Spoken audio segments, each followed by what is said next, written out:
My name is Joshua Peterson. I'm a former representative for Turning Point USA, and I have a story to tell.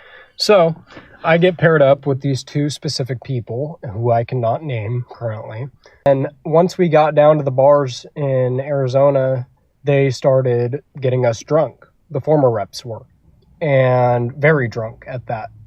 And then they started singling out people, and they would pull them out one by one to go outside and smoke like a cigarette. They approached me and they asked me, hey, what are your views on Israel?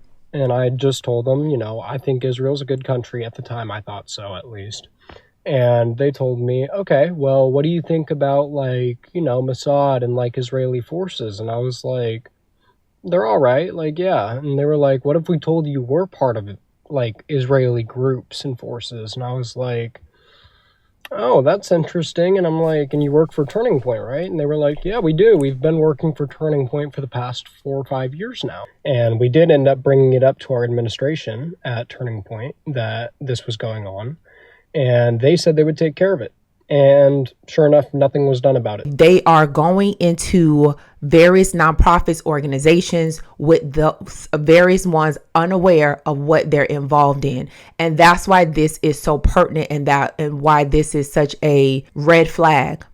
All right. And this is why Charlie, in his last weeks of life, created a Department of Government Efficiency system. Right? Because he knew something was going on, and he was finding out specifically that money was missing and various other points as well.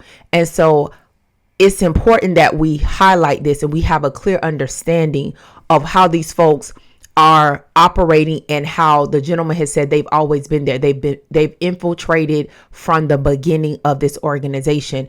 And then on September 10th, yelled surprise to the world when they assassinated Charlie Kirk. And so we need to be aware, especially as believers, those of us that try to stay out of politics and those of us that try to not understand what's going on in our world system, although the Bible teaches us to understand what's going on and to recognize the signs of the time, like the sons of Issachar, we need to know what's happening. Who are these Mossad, these Israelite elitist Mossad agents? What are they gathering? It begs the reason to ask these questions. And for the word to let us know to test every spirit, right? It also even lets us know that for those of us that are not aware, and maybe we are on the other side of the fence where we don't believe it, right? We're in denial, or we're questioning or we're calling everything a conspiracy theory, right? The Bible says even the very elect, right, can be fooled.